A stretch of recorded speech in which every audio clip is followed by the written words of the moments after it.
The game is rigged from the start. Integrity is no shield against betrayal. Mastery offers no guarantee against being surpassed by the mediocre. This is the truth. But those who digest this truth, they endure. And those who endure, they command. This is an influence that operates in the shadows, unseen but felt by everyone. This is dark intelligence. Dark intelligence is forged in the crucible of betrayal, humiliation, and defeat. Where others shatter, you harden. It is the cunning that observes in silence, calculates without emotion, and strikes with precision when the moment is perfect. While others waste breath on arguments, you accumulate leverage. While they burn with rage, you run the numbers. While they are drowning in sentiment, you are engineering the future. The masses play a simple game. You are here to learn the ruthless one. But before we descend into these depths, let this be your compass. This knowledge is for armor, not for arsenal. Use it to fortify your position, not to besiege the innocent. The objective is to comprehend the dark game, not to become its monster. Today, you will uncover the 8 psychological pillars that divide the survivors from the prey, the sovereigns from the subjects, the victors from the defeated.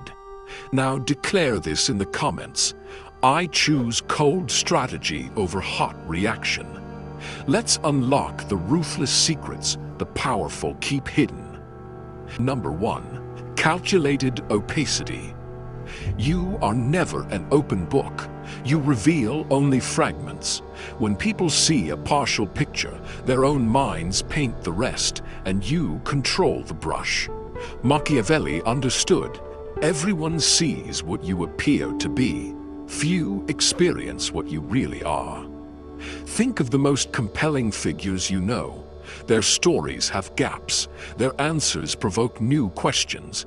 They smile where explanation is expected.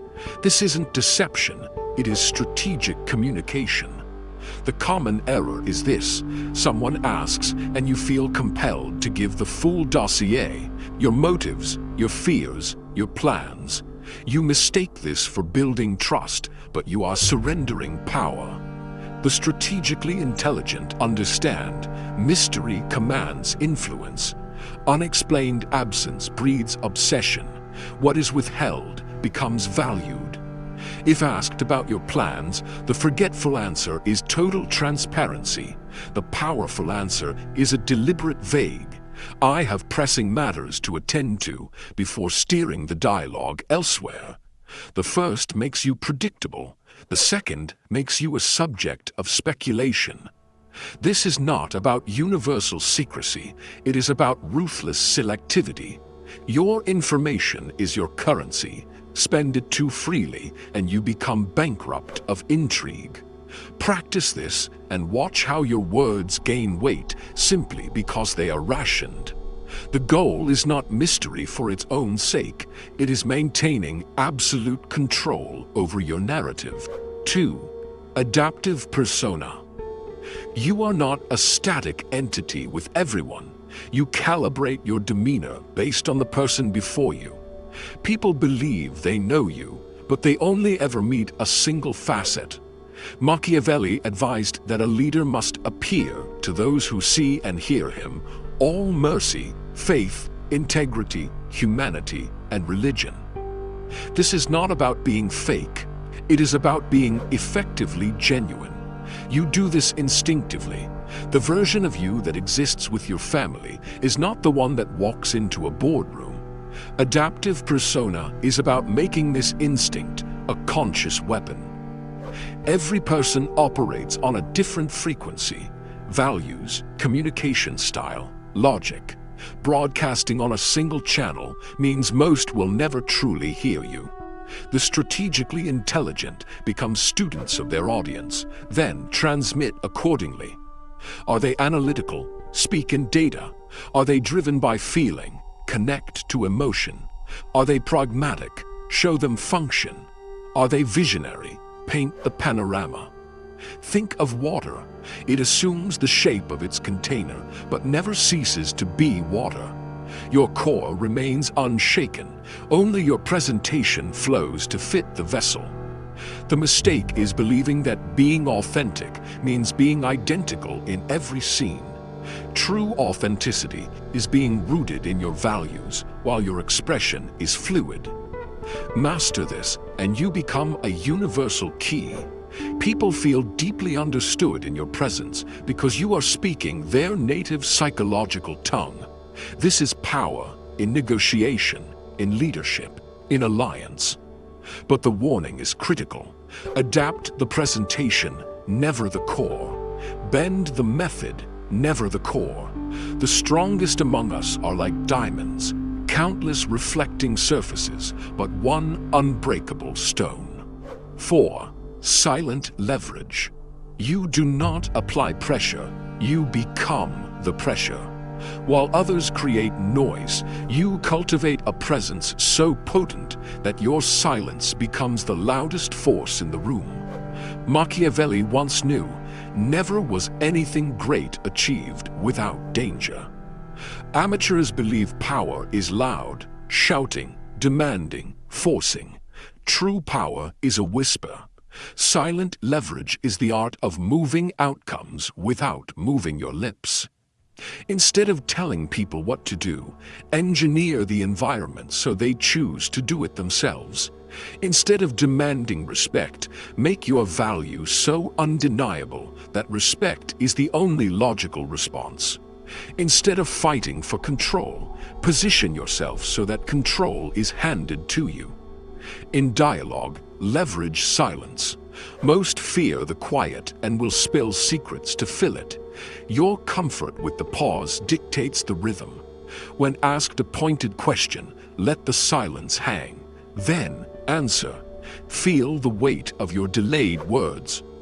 In any negotiation, your greatest strength is a willingness to walk away you never have to voice. In relationships, become the person whose presence inherently improves situations. Loyalty is then given, not extracted. This requires the ruthless patience of a predator. You are not seeking applause today. You are planting oaks. You invest in consistent, undeniable value and wait for the compound interest of influence to mature. Master this, and people will seek your guidance unasked. They will align with your unspoken direction. You become the invisible architect of outcomes. But the line is sacred. This is not for manipulation toward harm. The highest use of silent leverage is to guide all parties toward a resolution that serves the greater field. You are not tricking them onto your path. You are illuminating a better path for all. 5. Psychological echo. You become a mirror, reflecting people's deepest fears and unspoken needs back at them. They believe you speak their soul's language, while you gain profound understanding and unassailable influence. Machiavelli observed, "Men judge more by their eyes than by their hands. Everyone sees what you appear to be. Few really know what you are." This is not mimicry, it is deep strategic resonance.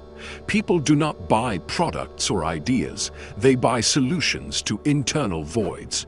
When you can identify and reflect that void, you become indispensable. Most fail here because they are fixated on their own message, deaf to the other's frequency. Become a scholar of human nature. Everyone carries hidden burdens and silent hungers. Listen not to the words, but to the echoes beneath them. Every person asks 3 silent questions. Do you see me? Do you understand me? Do you value what you see? Answer yes through your resonance, and you forge an unbreakable connection. For example, "I hate my job" is rarely about the job. It is a cry of feeling undervalued, unchallenged, or afraid. The common response is advice. The psychological echo response is, It sounds like your talents aren't being recognized, or you seem ready for a challenge that matches your capacity. You reflect the emotion, not the circumstance. This makes people feel profoundly seen, a need so powerful it breeds immediate trust and loyalty. Once you understand a person's core drivers, you can frame any suggestion in the light that most appeals to them: security, recognition, freedom, growth. You are not changing your message, you are translating it into their psychological dialect.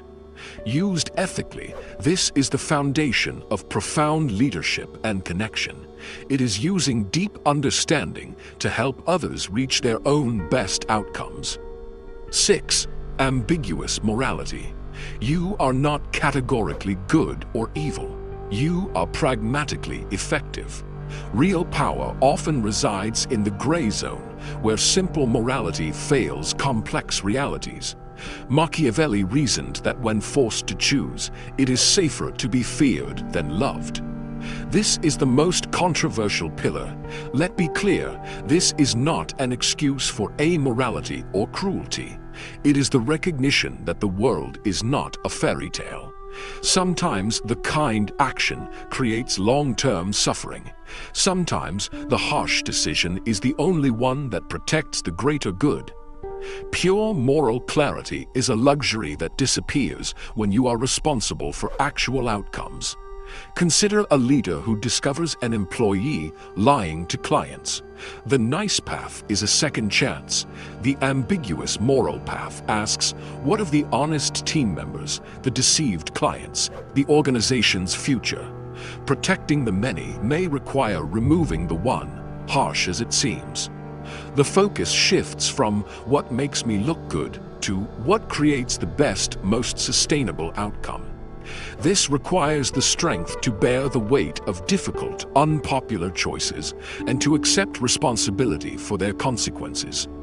The critical guardrail, ambiguous morality, is not selfishness. It is pragmatic ethics within your non-negotiable boundaries. You must define your immutable lines, what you will never do, regardless of outcome. Within those walls, you grant yourself the strategic flexibility to operate in the gray. The world does not reward the naively good, it respects the effectively principled. 7. Controlled exposure. You are a vault, not a bulletin board. The less people truly know, the more their imagination works for you, and imagination is the easiest thing to control. Machiavelli noted, men are so simple that a deceitful person will always find plenty who are ready to be deceived. In an age of obsessive sharing, selective silence is a superpower. When everyone overshares, the person who shares with precision becomes an object of fascination. Controlled exposure is the deliberate management of your personal information. It understands that not every detail deserves an audience, and strategic withholding amplifies interest through the curiosity gap. Think of the most captivating people. They leave you wanting more. In business, don't unveil all your capabilities at once. Reveal them gradually. You become perceived as endlessly growing, not as a one-trick performer. In relationships, let trust earn information, layer by layer. Once a secret is told, it can never be untold. Err on the side of saying too little. Timing is everything. The same fact shared too early seems like boasting. Shared when critically needed seems like humble genius. This extends to your digital shadow. Every post, every comment is a brick in the prison of others' perception. Build that fortress intentionally. The aim is not to be an enigma. It is to be the author of your own story, directing the narrative with an editor's ruthless precision. 8. Outcome obsession. You are not here to win debates or prove points. You are here to secure results. Those fixated solely on the outcome never waste energy on ceremonial games. Machiavelli was coldly practical. The promise given was a necessity of the past. The word broken is a necessity of the present. This separates the theorist from the titan. Most get distracted by looking smart, feeling good, or being right. The outcome-obsessed care only for what moves the needle. This reframes every interaction. In an argument, don't ask, "How can I win?" Ask, "What do I need to achieve?" Sometimes winning the fight destroys the relationship you need. The goal may be compromise, insight, or behavioral change. Victory is irrelevant. In business, focus on impact over activity. Be strategically lazy. Ignore the 80% of effort that yields 20% of results and obsess over the inverse. In personal growth, measure by metrics, not intentions. The danger is becoming a monster in pursuit of the goal. The safeguard is to bake your ethics into the very definition of your desired outcome. Success with integrity, victory that elevates my team. Be rigid about the destination, but fluid in your route. If a plan isn't working, discard it without sentiment. Attach to the goal, never to the method. This reputation as someone who gets the impossible done becomes your most valuable currency. Opportunities, alliances, and trust flow to the proven executor. Conclusion. You now hold the 8 pillars of dark intelligence. Knowledge without execution is a paper sword. For the next 7 days, ruthlessly practice one, just one. Observe the shift in how the world responds to you. But remember the first law. With this power comes absolute responsibility. This is a dark art for defense. Use it to see through manipulation, to protect yourself and yours, to navigate complexity with a clear, ruthless mind. The most dangerous person is the one with nothing to lose. The most powerful person is the one who understands the dark psychology of the game and chooses to play it with ethical precision, to build, to protect, to elevate. Which will you be? If this changed your perception of power, leave a like. If you want to master these dark arts, subscribe. Comment below, which of these 8 ruthless traits do you see in the giants around you, and which will you wield first? Until then, remember, true intelligence is not just being smart, it is being ruthless enough to use that intelligence in service of a purpose greater than yourself. Stay strategic, stay powerful.